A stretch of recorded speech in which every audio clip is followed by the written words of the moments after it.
La encerraron sin avisarle, sin juicio, sin despedidas.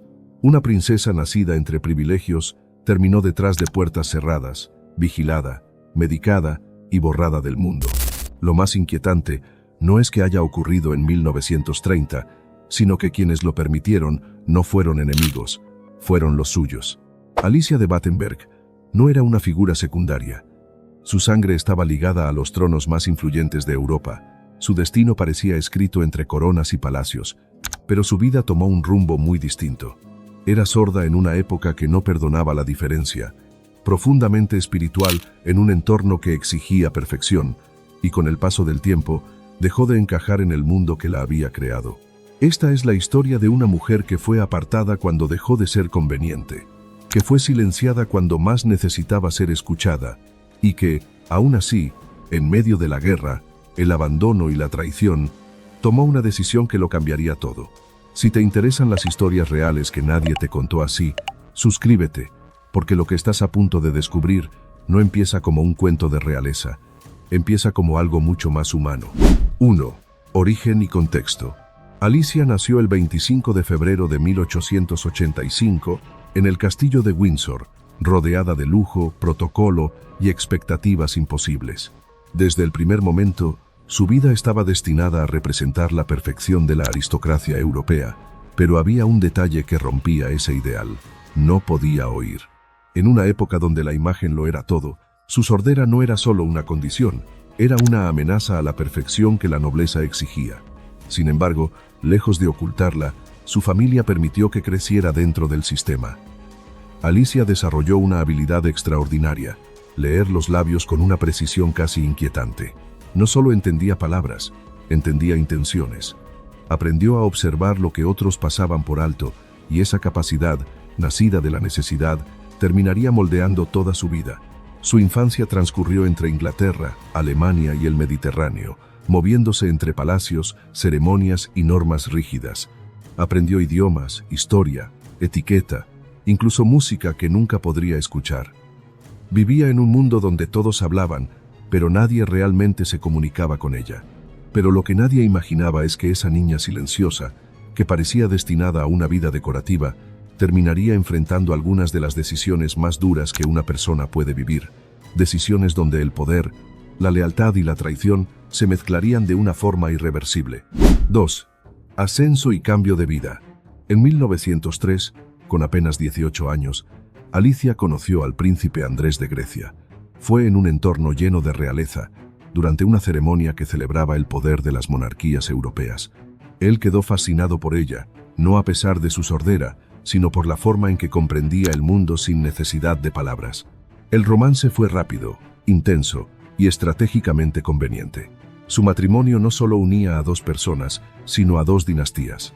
Se casaron ese mismo año, y Alicia dejó atrás su vida conocida para instalarse en Grecia, convencida de que había encontrado amor y estabilidad. Durante los primeros años, todo parecía encajar. Tuvieron 4 hijas y luego un hijo varón, Felipe, nacido en 1921. La presión por un heredero había sido constante, y su nacimiento fue visto como una victoria dentro de la lógica dinástica de la época. Alicia se volcó completamente a la maternidad, construyendo un hogar en medio de una corte que nunca terminaba de aceptarla del todo. Pero ese equilibrio era frágil. Grecia atravesaba tensiones políticas profundas, y en 1922 todo estalló. Tras una derrota militar devastadora, el país buscaba culpables, y la familia real se convirtió en el blanco perfecto. Y eso lo cambiaría todo. 3. Conflicto central. El esposo de Alicia fue acusado de traición, arrestado, juzgado. La posibilidad de ejecución era real, y otros oficiales ya habían sido fusilados. Alicia, con 5 hijos pequeños, quedó atrapada en una situación imposible: ver cómo su familia se desmoronaba sin poder detenerlo. A través de conexiones internacionales y presión diplomática, logró salvar la vida de Andrés, pero el precio fue el exilio. En cuestión de días, pasaron de vivir en palacios a huir en un barco británico, con lo poco que podían cargar.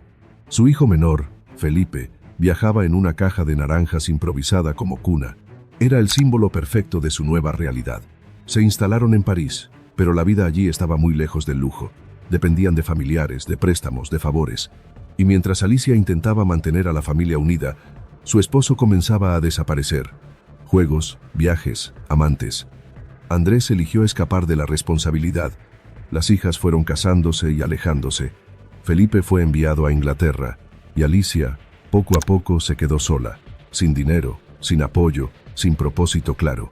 Fue en ese vacío donde comenzaron sus experiencias religiosas, visiones, convicciones profundas que su entorno no supo interpretar, aunque lo peor aún no había llegado. 4. Punto de quiebre. En 1930, sin previo aviso, Alicia fue llevada a Suiza bajo el pretexto de una consulta médica. Nunca regresó. Fue internada en un sanatorio psiquiátrico, diagnosticada con esquizofrenia paranoide y aislada completamente del mundo. Pero la historia no termina ahí. Lo que ocurrió dentro de esas paredes revela una de las caras más oscuras de la medicina de la época.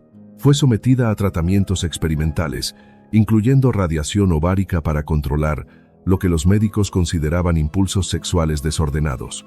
No hubo consentimiento real, no hubo defensa. Su familia no intervino, su esposo no la visitó, sus hijos no pudieron verla.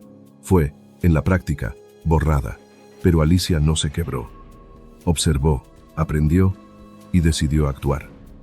Comenzó a comportarse como los médicos esperaban.